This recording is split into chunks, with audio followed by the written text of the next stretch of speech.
Good morning, नमस्कार। मेरा नाम राहुल और आज हम लोग देखने जा रहे हैं the solar system, the earth in the solar system में थर्ड पेज को हम लोग देखेंगे। कितना? थर्ड पेज को। तो अभी तक हम लोगों ने पहला पेज, सेकंड पेज और हम लोगों ने थर्ड पेज पढ़ लिया है। तो आज हम लोग देखेंगे, सेकंड पेज तक हम लोग पढ़ लिए हैं। आज हम लोग देखेंगे थर्ड पेज के बारे में। ठीक है, अब देखिए थर्ड पेज क्या कहता है। क्लास सिक्स का द सोलर सिस्टम हम देखेंगे, the earth in the solar system देखेंगे आज हम लोग थर्ड नंबर के पेज को। तो हमारा जो थर्ड नंबर का पेज है, थर्ड नंबर पेज में बहुत सारा चीज है पढ़ने के लिए, बहुत सारा चीज है सीखने के लिए। यहाँ पर देखिए, कल हम लोग यहाँ तक पढ़ लिए थे, ये सारे चीज हम लोग कल पढ़ लिए थे। आज हम लोग देखेंगे second chapter complete, second page complete, और सेकंड पेज के बाद आज हम लोग देखेंगे थर्ड पेज में।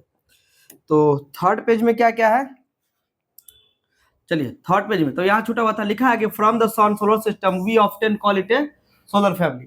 क्या लिखा? From the solar system. अच्छा, सोलर सिस्टम से we often call it a solar family. हमारे सूरज के अगल बगल में जितने भी सारे, सूरज के चारों तरफ, मानिए कि ये सन है, ठीक है, ये हो गया हमारा सूरज, और सूरज के अगल बगल में, सूरज के पास जितने भी सारे प्लैनेट्स हैं, ये हो गए, ये हो गए, ये हो गए, ये हो गए, ये कितना 1 2 3 4 5 6 7 8, ठीक है, 8 प्लैनेट्स है। जितने भी सारे प्लैनेट्स है, ये प्लैनेट्स क्या कर रहे हैं? सूरज के चक्कर लगा रहे हैं। ये सारे प्लैनेट्स क्या कर रहे हैं? सूरज के चक्कर लगा रहे हैं। एक ऑर्बिटल में ये सूरज के चक्कर लगा रहा है।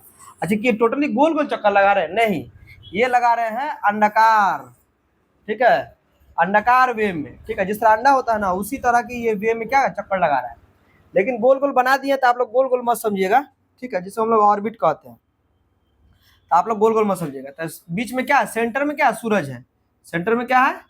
सेंटर में सूरज है। इसके चारों तरफ से 8 प्लैनेट, एक और भी है प्लूटो, लेकिन प्लूटो का उसको हम लोग ड्वार्फ प्लैनेट के बौना ग्रह के नाम से जानते हैं, उसका हटा दिए, उसको नहीं गिनते हैं। तो 8 ही के बारे में हम लोग सीखेंगे। तो कल इसके बारे में ऑलरेडी हम लोग देख लिए हैं। आज हम लोग थोड़ा सा देखेंगे यहाँ पर कि कैसे कैसे। तो सूरज क्या है? सूरज बीच में लिखा है we often call it a solar family with the sun as its heads, ठीक है। सूरज यहाँ पे बीच में है और सूरज के चारों तरफ क्या है? सूरज के चारों तरफ सभी प्लैनेट्स गोल गोल गोल गोल चक्कर काट रहे हैं। तो गोल गोल गोल गोल जब चक्कर काट रहा है तो सूरज जब मेन सेंटर में, तो क्या है? हेड है। और इसी सूरज ही सबको क्या किए हुए हैं? सबको कंट्रोल यहाँ पर किए हुए हैं, ठीक है।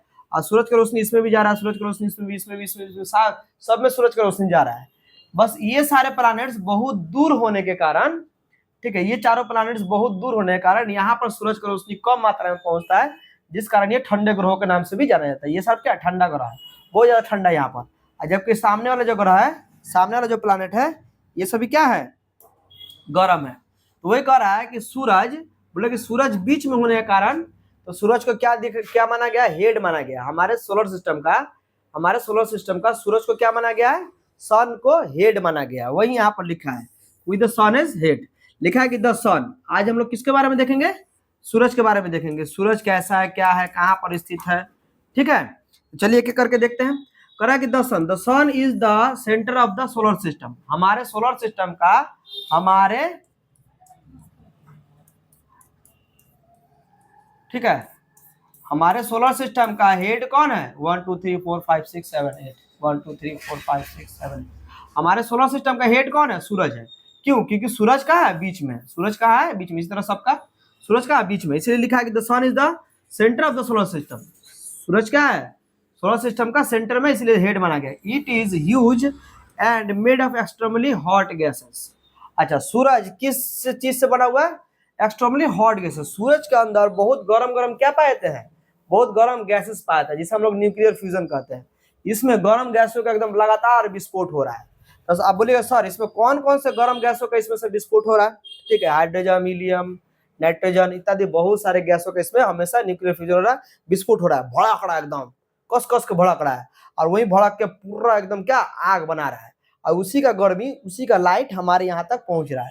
बस हम लोग तीसरा नंबर पे है और हमारा दूरी 15 करोड़ किलोमीटर है, जिस कारण हम लोग को यहाँ पर गर्मी कम महसूस होता है। और हमारे पृथ्वी के ऊपर एस्फीयर भी है, जैसे हम लोग मंडल कहते हैं, एस्फीयर भी है, ओजोन क्या कहते हैं उसको? Troposphere, stratosphere, ozonosphere, ionosphere, exosphere. तो ओजोनोस्फीयर में आके ये क्या करता है? सूरज की रोशनी यहाँ से हमको वहीं पर स्टे होके, और वहां पे मतलब हवा को लीक ज्यादा नहीं कर पाता है, क्योंकि ओजोनोस्फीयर में हवा रुक जाता है, तो वहीं से इसीलिए कम मात्रा में हम लोग के सूरज की रोशनी पड़ता है। तो ओजोनोस्फीयर यदि हट जाए, ओजोनोस्फीयर यदि हट जाए, यानी हवा का प्रेशर वहां तक अगर घट जाए तो डायरेक्टली सूरज की रोशनी हम लोग को मिलेगा, ऐसा अल्ट्रावायलेट रे हम लोग को पास आएगा और हम लोग जल भून के मर जाएंगे। जिस तरह मच्छर देखते हैं घर में, और मच्छर का जो रैकेट होता है, देखें क्या कहते हैं उसको, खेलने वाला जो होता है, तो मच्छर का जो रैकेट होता है, तो मच्छर का रैकेट में मच्छर को सटाइए कैसे पटपटा के मर जाता है, पटपटा के मरता है ना।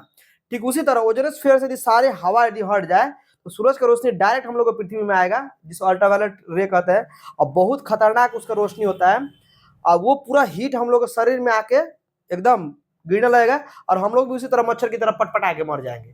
ठीक है, तो इसीलिए तब ओजोनोस्फीयर हम लोग को रोक लेता है, ओजोनोस्फीयर का जो वहाँ पे हवा बहुत ज्यादा मात्रा में उसको सूरज की रोशनी को रोक लेता है, और जितना जरूरत होता है उतना ही लीक होकर हम लोगों तक पहुंचता है, जिस कारण हम लोग को गर्मी कम महसूस होता है। इसीलिए हम लोग को धरती पर चाहिए कि अधिक मात्रा में पेड़ पौधा हम लोग लगाएं। जितना अधिक मात्रा में पेड़ पौधा हम लोग लगाएंगे उतने हम लोग सुरक्षित रहेंगे, क्योंकि पेड़ पौधे लगाने से पृथ्वी ठंडा रहेगा, हवा पूरा बहुत मात्रा में हवा रिलीज होगा, ठीक है, उत्पन्न होगा, और हवा उत्पन्न होगा तो पूरा ओजोनोस्फीयर में जाके वो बैठ जाएगा, और वहां से सूरज की रोशनी हम लोग को कम आएगा। तो सूरज की रोशनी कम आएगा तो हम लोग भी स्वस्थ रहेंगे। क्या बारिश भी ज्यादा पेड़ पौधा लगेगा, बारिश भी अधिक होगा, जहां पर बारिश अधिक होगा बीमारी भी कम होगा। हाँ, बशर्ते बारिश का पानी जगह पर रुकना नहीं चाहिए। ये भी एक बात है कि बारिश का पानी ज्यादा होने से, अगर ज्यादा बारिश होने से बीमारी भी बढ़ता है। कैसे? अगर मानिए कि बारिश हो गया और बारिश होने के बाद पानी रुकना नहीं चाहिए, पानी बह के अगर निकल जाए तो बीमारी कम होगा। और पानी अगर एक ही जगह पर यदि रुक जाए, पानी यदि एक ही जगह पर रुक जाए तो उससे मच्छर पैदा होगा, माइक्रो ऑर्गेनिजम्स पैदा होगा, जिससे कि बीमारी और ज्यादा बढ़ा देगा। तब बारिश हो, ठीक है, लेकिन बारिश होने के बाद पानी नदी नाला झील तालाब या कहीं पर भी बह के वहां से निकल जाना चाहिए, और फिर लगातार बारिश होते रहे, 2 दिन 1 दिन 4 दिन के बीच बीच में गैप दे देके। तो ये कह रहा है कि and made up extremely hot gases, तो सूरज क्या है? गर्म गैस का एक गोला है। It provides the pulling force that binds the solar system. ठीक है, अच्छा, हमारे सोलर सिस्टम को सबको बांध के रखा है। सूरज क्या किया है? हमारे सूरज जितना यहाँ पर प्लानेट है, यहाँ पर प्लानेट है, यहाँ पर यहाँ पर यहाँ पर यहाँ पर यहाँ पर सारी जगह प्लानेट है। अच्छा, इसके बाद यहाँ पर क्या? मार्स। ठीक है, जुपिटर और मार्स के बीच में आपको क्या पाया जाएगा? एस्ट्रॉइड्स पाए जाएंगे। ठीक है, तो यहाँ पर सारे के सारे, ऐसा माना जाता है कि सारे के सारे ग्रहों को ये क्या एक प्रकार के बांध के रखा है। यानी सूरज अपने ग्रेविटी में, सूरज क्या है? सूरज अपने चारों तरफ सभी ग्रहों को खींच के रखता है कि तुम लोग दूर भाग ना जाओ। ठीक है, अब सर ये कैसे होता है? ये बहुत भास्ट चीज है, इसको फिर अगले क्लास में हम लोग कभी ना कभी जब पूरा चीज आएगा, मैटर जब पूरा आएगा 7th 8th में, उस सब चीज में हम लोग इसको सीखेंगे कि सूरज सभी को कैसे अपनी तरफ खींच कर रखा है। जब अपनी तरफ खींच कर रखा है तो सूरज के अंदर क्यों नहीं घुस जाता है?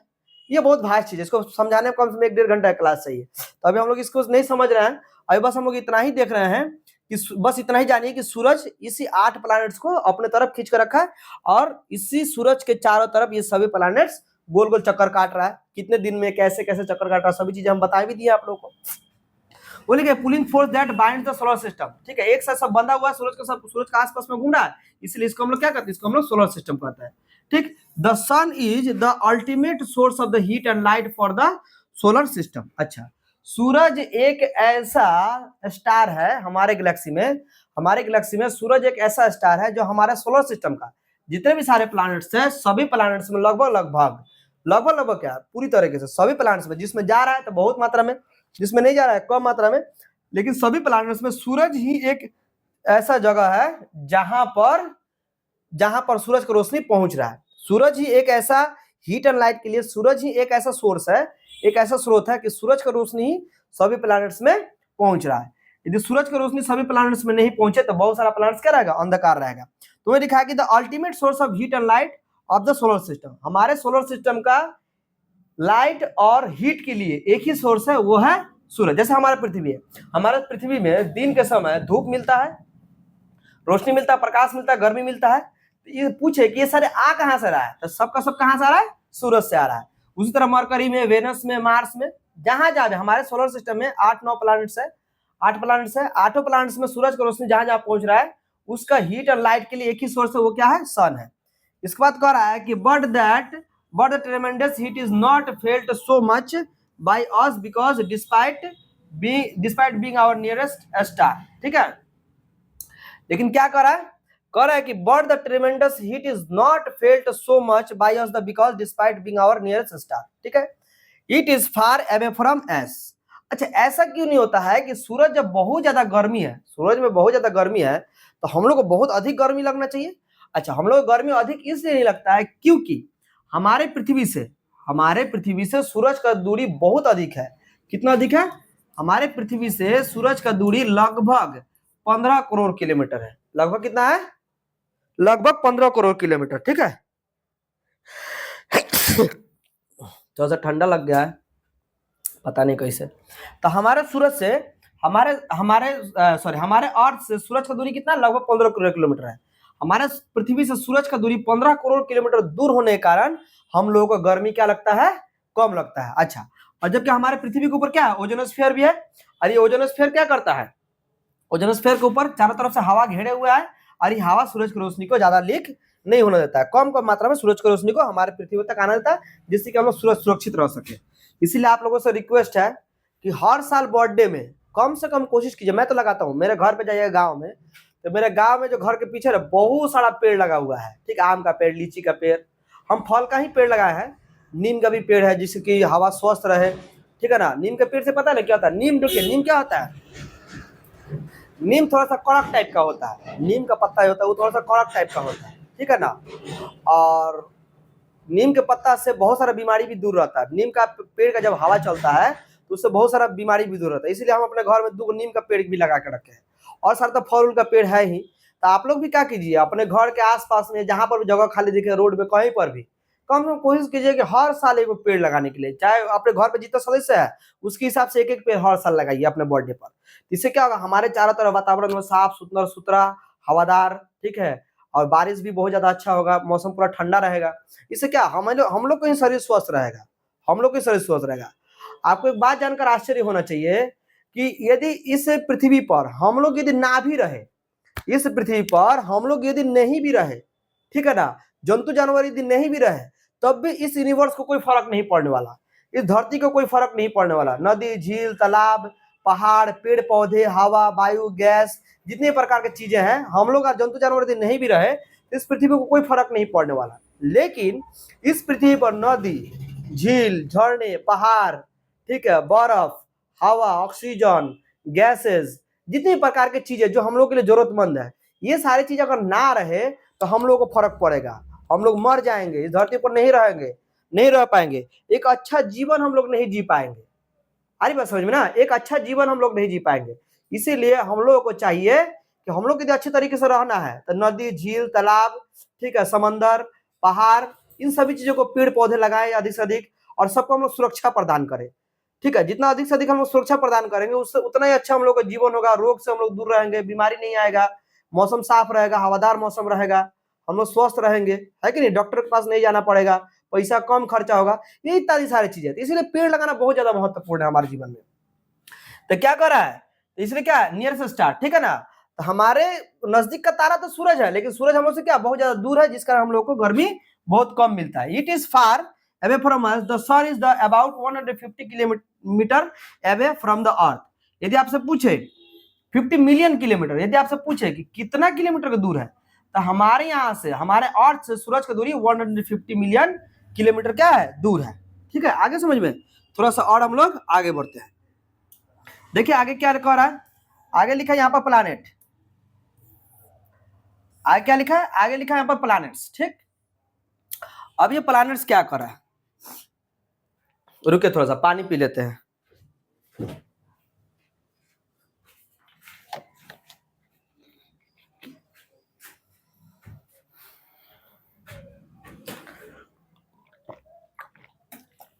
पढ़ाता पढ़ाता है ना गला सूख जाता है।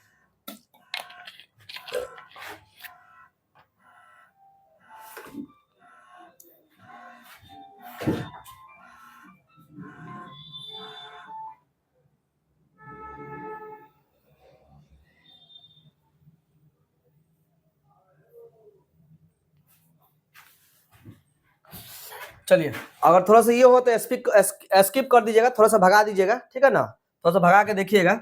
आइए अब हम लोग देखते हैं प्लैनेट्स, ठीक है। प्लैनेट्स क्या है? ग्रह के बारे में देखेंगे, हमारे कितने ग्रह हैं, ठीक है ना। सभी ग्रह के बारे में आज हम लोग पढ़ेंगे। ठीक है, तो ग्रह के बारे में ऑलरेडी हम लोग पढ़ भी चुके हैं। ठीक है, हमारे सोलर सिस्टम में कितने प्लैनेट्स है? 8 प्लैनेट्स है। There are 8 planets in our solar system. हमारे सोलर सिस्टम में ये हमारा हो गया सूरज, ठीक है, ये हमारा हो गया सूरज, सन। और इसके आसपास में आपको कितने प्लैनेट्स मिलेंगे? 1 2 3 4 5 6 7, 1 2 3 4 5 6 7 8। देखिए, सबसे पहले mercury, Venus, Earth, Mars, Jupiter, यहाँ पर आपके एस्ट्रॉइड्स मिलेंगे। अच्छा, इसके बाद आइए मार्स के बाद जुपिटर, सैटर्न, यूरेनस और नेपच्यून, ठीक है ना। तो ये दिखा है कि in order of their distance from the sun, ठीक है। अगर देखा जाए कि सूरज से सब किसी का किस ऑर्डर में लगा हुआ है, देखिए आप देख सकते हैं। सबसे पहले मरकरी, मरकरी के बाद वेनस, वेनस के बाद अर्थ, अर्थ के बाद मार्स, मार्स के बाद जुपिटर, जुपिटर के बाद सैटर्न, सैटर्न के बाद यूरेनस, यूरेनस के बाद नेपच्यून। इसी ऑर्डर में है। देखिए यहाँ पर दिया भी हुआ है कि देयर आर मरकरी, सूरज से किस ऑर्डर में लगा हुआ है, तो सूरज से किस ऑर्डर में? सबसे पहले मरकरी है, मरकरी के बाद वेनस है, वेनस के बाद अर्थ है, इसके बाद मार्स है, इसके बाद जुपिटर है, इसके बाद सैटर्न, इसके बाद यूरेनस है, और इसके बाद क्या लास्ट में? सबसे लास्ट में क्या है? नेपच्यून है। आगे बात समझ में? अच्छा, आप इसको याद कैसे रखिएगा? ठीक है, आप याद कर कैसे रखेगा? हम मानिए पढ़ते, हमको पढ़ाते पढ़ाते आदत हो गया तो हमको याद है। ठीक है, हमको याद है कि सूरज से सबसे पहला प्लैनेट मरकरी है, सूरज से दूसरा प्लैनेट वेनस है, सूरज से तीसरा प्लैनेट अर्थ है। ठीक है, सूरज से चौथा नंबर का जो प्लैनेट है वो मार्स है। अच्छा, मार्स और जुपिटर के बीच में आपको एस्ट्रॉइड्स पाए जाएंगे, बड़े बड़े पत्थर के टुकड़े पाए जाएंगे। सूरज से जो 5वां नंबर का प्लैनेट है वो जुपिटर है, सूरज से जो 6ठा नंबर का है वो सैटर्न है। ठीक है, अच्छा, सूरज से जो 7वां नंबर का है यूरेनस है, और सूरज से जो 8वां नंबर का है वो क्या है? नेपच्यून है। ठीक है, हमको पढ़ाते पढ़ाते था इसलिए हमको याद है। लेकिन आप लोग कैसे याद रखे? देखिए कि इजी वे है। An easy way to memorise the name of the planets order to of their distance from the sun. आप कैसे याद रखेगा कि सूरज से कितने कितने दूरी पर, सूरज से कितने कितने दूरी पर कौन कौन सा प्लैनेट्स है? ठीक है, अब उसका ऑर्डर वाइज सीक्वेंस क्या है? एक के बाद एक के बाद एक के बाद एक के बाद एक, क्या उसका ऑर्डर है? तो क्या है इसका? सबसे देखिए, एक आसान सा आपको एक ये प्रोवर्ब याद रखना है। ठीक है, ये सेंटेंस आपको याद रखना है कि my very efficient mother just served us not. My very efficient mother just served us not. मेरी माँ, मेरी कुशल माँ मेरे लिए क्या पड़ोसी? अच्छा, इसकी हिंदी में नहीं क्या होगा? मेरी कुशल माँ मेरे लिए क्या पड़ोसी? बादाम पड़ोसी। मतलब मेरी अच्छी माँ मेरे लिए क्या पड़ोसी? बादाम पड़ोसी, मतलब बादाम हमको दी। देखिए यहाँ पर my Mercury, V very Venus, E efficient Earth, M mother Mars, just J Jupiter, served S Saturn, us U Uranus, और नॉट्स एन नेपच्यून। देखिए तो आ गया। यहाँ पर 1 नंबर, यहाँ पर 2 नंबर, यहाँ पर 3, यहाँ पे 4, यहाँ पर 5, यहाँ पर 6, यहाँ पर 7, यहाँ पर 8। क्या कोई दिक्कत? एकदम देखिए आसान से। तो इसको पूरा याद रखिए, इसको पूरा याद रखिए। इसका पहला लेटर आप ले लीजिए, इसका पहला लेटर से आप सूरज के अगल बगल में, ठीक है, सूरज के एक सीक्वेंस में, सूरज के एक ऑर्डर में जितने भी सारे प्लैनेट्स हैं उन सारे प्लैनेट्स को आप क्या कर दीजिए? सजा दीजिए। ठीक है, Mercury, Venus, Earth, Mars, Jupiter, Saturn, Uranus and Neptune. ठीक, चलिए थोड़ा सा आगे वाला चीज देख लेते हैं। आगे क्या है? कह रहा है कि ऑल द 8 प्लैनेट्स, क्या कह रहा है? कह रहा है इसमें कि all the 8 planets of the solar system move around the sun in fixed path. अच्छा, मैंने तो आपको पहले ही बताया था कि ये हमारा हो गया सूरज, ये हमारा क्या होगा? सूरज। ठीक है, और सूरज के एक निश्चित पाथ में, एक निश्चित पाथ 1 2 3 4 5 6 7 8, ये 9 हो गया। ठीक है, चलिए 1 2 3 4 5 6 7, देखिए ये हो गया हमारा सूरज। और सूरज के एक निश्चित पथ में, सूरज के एक निश्चित, जो जहां पर उतना ही दूरी में, जो जहां पर है उतना ही दूरी में, सालों भर, करोड़ों साल से, अरबों साल से, जो जहां पर उतना ही दूरी में सूरज का क्या काट रहा है? सूरज का चक्कर काट रहा है। ठीक है, याद रहेगा। होगा सूरज से इतना ही दूरी पर मरकरी, इतना ही दूरी पर वेनस, इतना ही दूरी पर अर्थ, इतना ही दूरी पर मार्स, इतना ही दूरी पर जुपिटर, इतना ही दूरी पर सैटर्न, इतना ही दूरी पर यूरेनस, और इतना ही दूरी पर नेपच्यून सालों भर चक्कर काट रहा है। ये कभी भी अपना रास्ता नहीं बदलते हैं, ना कभी भी अपना दूरी बदलते हैं, ना कभी सूरज के ज्यादा नजदीक जाते हैं, ना कभी। जो जितना जहां पर है उसी ऑर्बिट में, जो जितना जहां पर है, जहां पर ये है, जहां पर ये है, जहां पर ये, जहां पर ये, उतना ही ऑर्बिट में सालों भर चक्कर लगा रहा है। ठीक है ना। देखिए यहाँ पर वही कह रहा है क्या कह रहा है कि दिस प्लैनेट्स आर हाँ यहाँ पर सॉरी कह रहा है कि यहाँ पर लिखा है कि of the solar system move around the sun is fixed path. एक फिक्स रास्ते पर ये क्या कर रहा है, साल ओवर चक्कर काट रहा है। लिखा है कि दीज पास आर एलोनगेटेड, ठीक है, ये सब पाथ क्या है, एलोनगेटेड है। एलोनगेटेड मतलब क्या, एलोनगेटेड मतलब देखिए जैसे एलोनगेटेड का मतलब समझा दिया, ये हो गया हमारा सन, ठीक है, और ये कभी भी इसके अंदर जैसे मानी कि मरकरी है, मरकरी जाएगा कभी भी इसको अंदर घुस नहीं जाएगा, क्या कर इसके यहाँ पर विरोध पैदा कर रहा है, यहाँ पर थोड़ा सा यहाँ पर क्या पैदा कर रहा है, आकार में बढ़ा हुआ है, ठीक है। एलोंगेटेड का हम लोग कहते हैं आकार में बढ़ा हुआ है। क्या रखा है, कह रहा है कि दिस पास आर एलोंगेटेड, ये पाथ क्या है, ये रास्ता क्या है, बढ़ा हुआ है। जैसे मरकरी सबसे सामने है, ठीक है, इसके बाद आपको मिलेगा वेनस, इसके बाद मिलेगा आपको अर्थ, इसके बाद आपको मिलेगा क्या मार्स, इसके बाद मिलेगा जुपिटर, इसी तरह। तो इसका सबसे नजदीक मरकरी, इसके बाद ये, इसके बाद ये, इसके बाद ये, इस तरह करते करते क्या होगा, एक दूसरे से बढ़ते जा रहा है। एलोंगेटेड मतलब क्या है, बढ़ना, ठीक है, एलोंगेटेड का मतलब क्या था, बढ़ना। इसी तरह क्या था, एक दूसरे से बढ़ते गया है। सबसे नजदीक थोड़ा दूरी थोड़ा दूरी थोड़ा दूरी करते करते करते 8 प्लैनेट बहुत दूर तक चला गया है। सबसे लास्ट में कौन है, नेपच्यून। नेपच्यून को सूरज का एक चक्कर पूरा करने में 164 साल का समय लगता है। सोचिए 164 164 years for one round of the sun. अरे बस समझिए, एक चक्कर पूरा करने में पूरा का पूरा कितना साल का समय लगता है, 164 साल का। इसलिए कह रहा है कि एलोंगेटेड, एलोंगेटेड मतलब क्या, एक दूसरे से बढ़ते हुए चला गया, आगे बढ़ते चला गया है। चलिए अब देखिए, कह रहा है कि दे आर कॉल्ड ऑर्बिट्स। उसको क्या कहते हैं, इसको हम लोग क्या कहते हैं, आपको तो पहले ही बोलते थे, ठीक है, सूरज से ये और ये सब क्या है, ये ऑर्बिट है, ये सब क्या है, ये ऑर्बिट है, ये क्या है, ऑर्बिट है। ऑर्बिट के चारों तरफ क्या कर रही है, चक्कर काट रहा है, ठीक। उसके बाद देखिए, कह रहा है कि Mercury is the nearest to the sun, ठीक है, सूरज का सबसे नजदीकी, सूरज का सबसे नजदीकी कौन है, मरकरी है। सूरज का सबसे नजदीकी कौन है, मरकरी। यदि आपसे पूछे कि सूरज से सबसे नजदीकी प्लैनेट कौन सा, सूरज का सबसे नजदीकी प्लैनेट है मरकरी, ठीक है। इस बात कह रहा है कि it takes only about 88 days. आपको तो मैंने पहले ही बता दिया था फिगर में, क्या एक डायग्राम, एक फिगर था बहुत बढ़िया सा, एक चित्र के माध्यम से जो दिया हुआ था, उसको तो बढ़िया तरह समझा दिए कि मरकरी को सूरज का एक चक्कर पूरा करने में 88 दिन का समय लगता है to complete one round along its orbit. Venus is considered as Earth's twin because its size and shape are very much similar to of that of the Earth है, ठीक है। अच्छा, हमारे जो वेनस प्लैनेट है, वेनस प्लैनेट और अर्थ जो planet है उसको क्या माना गया, ट्विंस। ट्विंस मतलब क्या, जुड़वा। यानी हमारे पृथ्वी का जो आकार है और पृथ्वी के आकार के साथ लगभग, पृथ्वी के आकार के साथ लगभग शुक्र ग्रह का भी यानी वेनस का भी आकार मिलता जुलता है। इसीलिए अर्थ को और वेनस को क्या माना गया है, अर्थ को और वेनस को क्या माना गया है, ये दोनों ट्विंस है, यानी जुड़वा माना गया है। क्यों जुड़वा माना गया, ऐसे इसलिए जुड़वा माना गया कि हमारा अर्थ जितना बड़ा है उतना ही शेप और साइज में हल्का फुल्का अंतर होगा, ज्यादा नहीं, एकदम हल्का फुल्का। तो हमारा अर्थ और वेनस, ठीक है, अर्थ और वेनस क्या है, साइज में लगभग सेम है, इसलिए इसको क्या माना गया है, इसलिए इसको ट्विंस माना गया, ठीक है ना। वही पे लिखा similar to the that of the earth, क्या एक ही तरह का दिखता है। Till recently August 2016 Pluto was also considered as a planet. अच्छा, 2006 में, कब,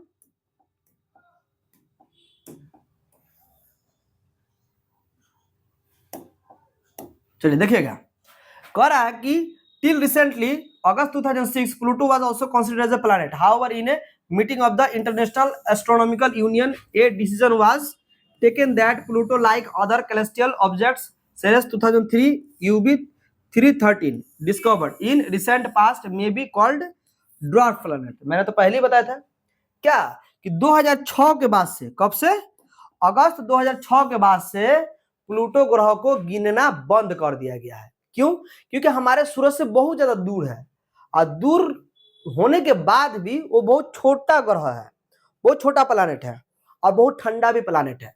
और क्या छोटा प्लैनेट, उसको बौना ग्रह का नाम दिया गया। देखिए यहाँ पर ड्वार्फ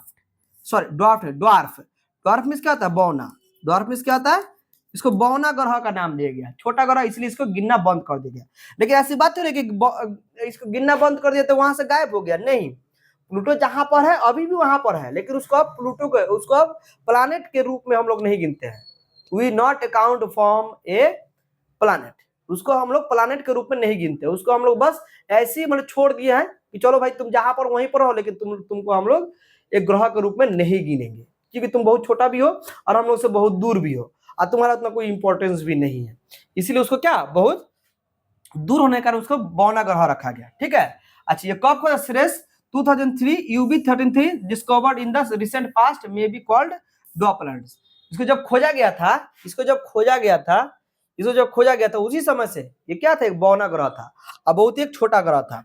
ठीक है, जिसके कारण इसको 2006 के बाद से इसको गिनना बंद कर दिया गया। 2006 के बाद से किसको गिनना बंद कर दिया गया? प्लूटो को 2006 के बाद से गिनना बंद कर दिया गया। अब देखिए थोड़ा सा इसमें दिया है द अर्थ। ठीक है, द अर्थ है। अच्छा द अर्थ जो है, द अर्थ को हम लोग कल की क्लास में पढ़ेंगे। ठीक है, आज देखिए पेज यहीं तक रहने तक, क्योंकि इसके नीचे है ना और भी सारा चीज है। ठीक है, देखिए आपको दिखाते हैं हम। देखिए द अर्थ यहाँ से स्टार्ट हो रहा है, तो अर्थ यहाँ से स्टार्ट हो रहा है और यहाँ से स्टार्ट होने के बाद देखिए यहाँ पर भी इतना। ठीक है, यहाँ पर भी इतना ही सारा चीज, इसलिए इसलिए द अर्थ चैप्टर को हम लोग कल वाले वीडियो में स्टार्ट करेंगे। आज यहाँ पर जो इतने सारी चीज है, ये वाला ये सब क्या चीज है, इसको हम लोग समझ लेते हैं। ठीक है, इन सारी चीजों को हम लोग समझ लेते हैं। ये सारी चीजें क्या है, डू यू नो, क्या आप जानते हैं? Sol in Roman mythology is the sun god. Solar means related to the sun. The family of the sun is therefore called the solar system. Write down as many words using the word solar on your own as you can. Sol in Roman mythology. अच्छा Sol क्या थे? Soul एक Roman mythology थे। Soul क्या थे? Soul एक Roman mythology. रुक जाइए एक मिनट थोड़ा सा।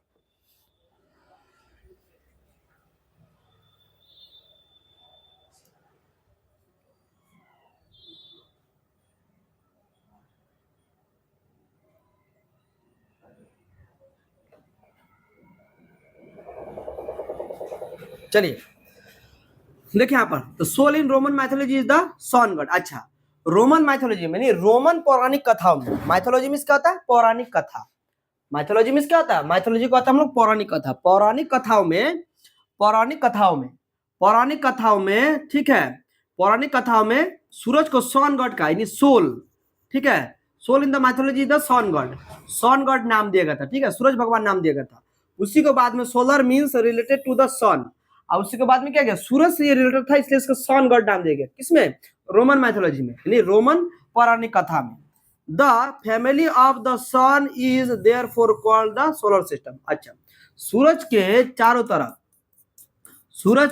तरफ बहुत सारे प्लैनेट पाए जाते हैं, इसलिए इसका क्या है, सोलर सिस्टम नाम दिया गया। जो सब प्लैनेट पाया जाता है, ये सारे जो प्लैनेट है, इन सारे प्लैनेट चलते इसका क्या नाम दिया गया? इसको नाम दिया गया क्या जी? सोलर सिस्टम नाम दिया गया। ठीक है, यहाँ पर लिखा है सोलर सिस्टम।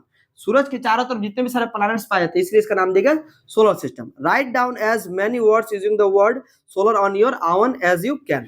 अच्छा आप अपने चारों तरफ इसको, ठीक है, सोलर सिस्टम को या सूरज को या इससे रिलेटेड किसी चीज को आपके अगल बगल में, गांव में या लोग और भी क्या क्या नाम देते हैं, उसके बारे में आप जानकारी हासिल कीजिए। ठीक है, जानकारी हासिल करने के लिए बोल रहा है कि आप लोग के गांव में, देहात में या अपनी भाषा में आप और भी क्या क्या सूरज का नाम दे सकते हैं। ठीक है, सोलर सिस्टम का क्या क्या नाम दे सकते हैं, इस सब चीज के बारे में आप जानकारी हासिल कीजिए। देखिए यहाँ पर लिखा है वर्ड ओरिजिन। ठीक है, लिखा क्या जी? Word origin. अच्छा वर्ड ओरिजिन में क्या क्या है? वर्ड ओरिजिन माने शब्द का कहां से ओरिजिन हुआ, शुरुआत कहां से हुआ। Many words used in a language में have been taken from some other language. ठीक है, many words used in a language, many have been taken from some other language.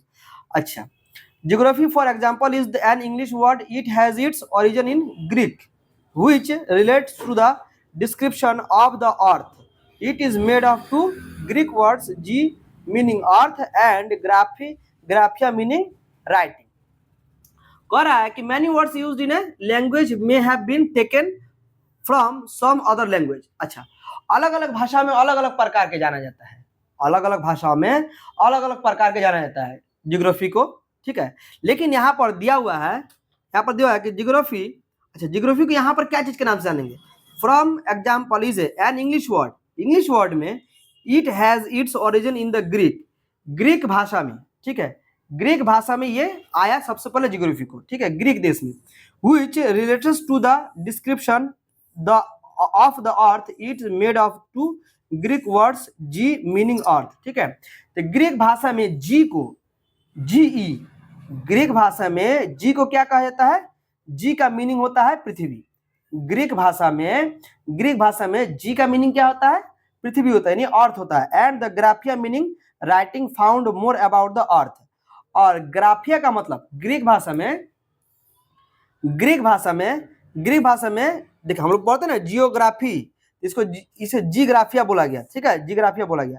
तो ग्राफिया का मतलब क्या होता है? ग्राफिया का मतलब ऐसा रिसर्च जो हमारे पृथ्वी में नदी झरने, ठीक है, नदी झरने, पहाड़, समतल जमीन, ठीक है। इसके बाद खगोल में देखिए, क्या कहते हैं, सॉरी स्पेस में, अंतरिक्ष में देखिए, आसमान में सूरज, चांद, तारे, विभिन्न प्रकार की चीजें पाए जाते हैं, ठीक है।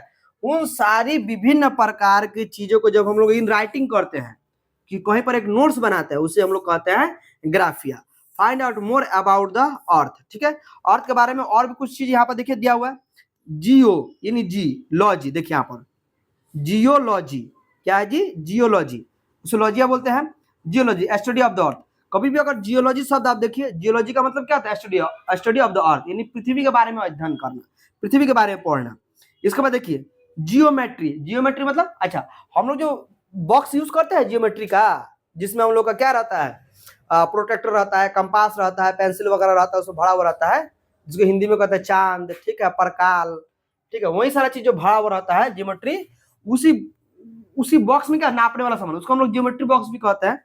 लेकिन एक्चुअली जियोमेट्री का मतलब देखिए, जियोमेट्री का मतलब क्या होता है? Measurement of the earth. पृथ्वी का जब हम लोग मापन करते हैं, हमारे धरती का जब हम लोग मापन करते हैं, अर्थ का जब हम लोग मापन करते हैं, जब मापते हैं, ठीक है, उस शब्द को हम लोग क्या कहते हैं? जियोमेट्री कहते हैं। इसके बाद देखिएगा जियोइड लिखा है कि रिसेंबलिंग द शेप और फॉर्म ऑफ द अर्थ। देखिए जियोइड किस, ये हमारा पृथ्वी हो गया, और ऐसे ऐसे देखिए, ऐसे ऐसे हम लोग लैटिट्यूड और लॉन्गिट्यूड खींचते हैं, ये लॉन्गिट्यूड हो गया, ये मानी कि लैटिट्यूड हो गया, ठीक है। अच्छा, लैटिट्यूड हो गया। इन सारी जो चीजों को हम लोग खींचे हैं, जो अलग अलग यहाँ पर बनाए हैं, इसको हम लोग क्या कहें? जियोइड के नाम से जानेंगे। क्या जानेंगे इसको हम लोग? जियोइड के नाम से इसको हम लोग जाएंगे। वहीं पर लिखा है रिसेंबलिंग द शेप और फ्रॉम द अर्थ, ठीक है। अच्छा, शेप और फ्रॉम द, हमारा पृथ्वी, इसके बाद भी हमारा पृथ्वी कहीं पर ऊंचा है, पहाड़ है, ठीक है, कहीं पर हमारा पृथ्वी बहुत ज्यादा पानी है, गड्ढा है, कहीं पर गड्ढा है, कहीं पर कुछ है, कहीं पर समतल जमीन है, उसके भी हम लोग क्या चीज के? जियोइड के नाम से उसको भी हम लोग जानते हैं। वही लिखा है कि resembling of the shape of from the earth, ठीक है, पृथ्वी के ऊंच नीच, ठीक है, उसको कैसे शेप दे जाए, आकार को भी हम लोग क्या कहते हैं? जियोइड कहते हैं, ठीक है। इसके बाद देखिएगा, डू यू नो, क्या कह रहा है? डू यू नो, क्या आप जानते हैं? डू यू नो क्या जानते हैं? Humans have always been fascinated gazing at the night sky. Those who study the celestial bodies and their movements are called astronomers, ठीक है। अच्छा, हम लोग क्या करते हैं? इंसानी जीवन जंतु जानवर से नहीं हो पाएगा, क्योंकि ऐसा माना जाता है कि अकॉर्डिंग टू गीता, हमारे हिंदू धर्म में, गीता के अनुसार, हिंदू धर्म का जो हॉली बुक है, जो पवित्र ग्रंथ है, उस पवित्र ग्रंथ में ऐसा माना गया है, ऐसा लिखा हुआ है कि जंतु जानवर इस धरती पर लगभग 84 लाख किस्म के जंतु जानवर पाए जाते हैं, जिसमें से हम लोग सबसे अधिक बुद्धिजीवी है। इंसान को सबसे अधिक बुद्धिमान माना गया है। एक मिनट,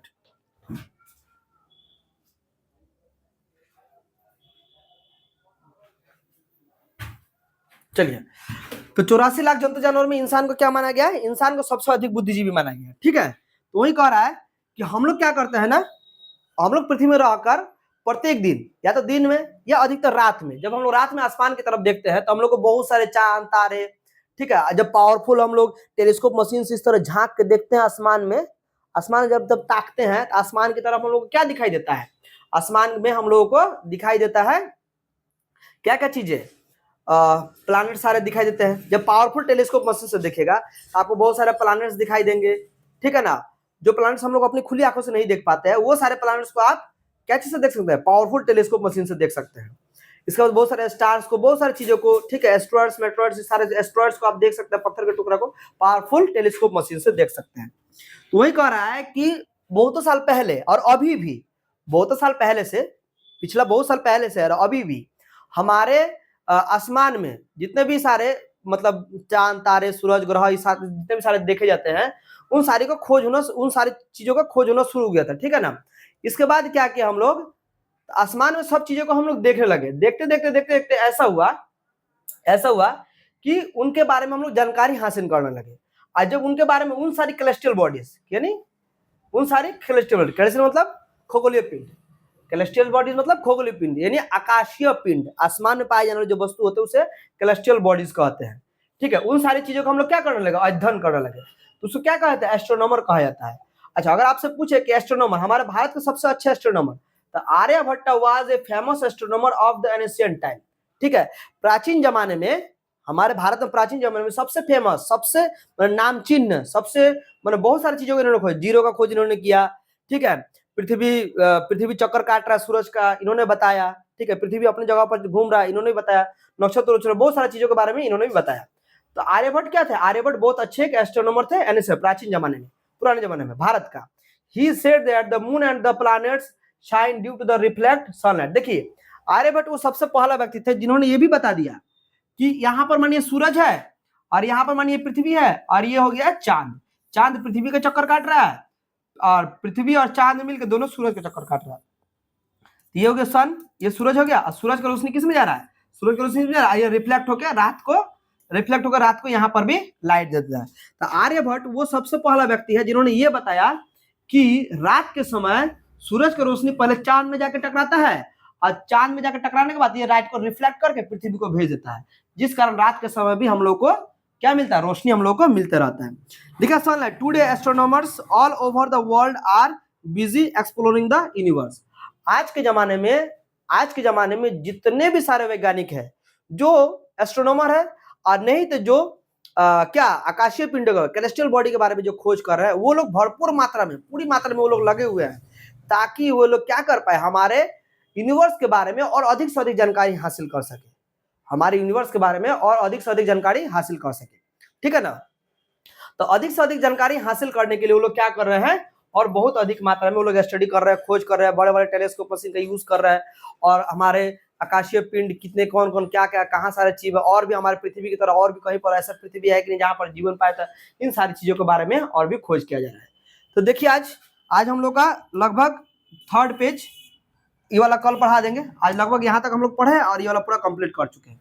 तो आज हम लोग the earth in the solar system में हम लोग क्या खत्म कर चुके हैं, आज हम लोग 3rd पेज खत्म कर चुके हैं और ये वाला कल हम लोग स्टार्ट करेंगे। ठीक है, यदि मेरा क्लास अच्छा लगा हो, आप लोगों से निवेदन है कि मेरे क्लास को लाइक कीजिए, सब्सक्राइब कीजिए, कमेंट कीजिए और अपने दोस्तों में शेयर कीजिए। ठीक है, और आप लोग आइए मेरे कोचिंग में पढ़ने के लिए। बेतिया में मेरा कोचिंग है, राहुल एकेडमी के नाम से चलता है, बहुत कम फीस में आप लोगों को पढ़ाया जाएगा। ठीक है, जो भी गरीब बच्चे हो, जो गरीब माता पिता हो, कृपया हमसे संपर्क करें। ठीक है, मेरा मोबाइल नंबर दिया हुआ है थंबनेल में, मेरे मोबाइल नंबर पे आप लोग संपर्क कर सकते हैं। हम नहीं चाहते हैं कि पैसों के लिए पढ़ाई छूटे किसी का, आप लोग आइए, पढ़िए, और जो मिनिमम से मिनिमम चार्ज है वो हमको दीजिए कि मेरा भी पेट चले, खाना पीना मेरा भी चलता रहे और आप लोगों की पढ़ाई हो जाए। Thank you so much. मेरा क्लास अगर अच्छा लगा हो तो प्लीज लाइक एंड सब्सक्राइब।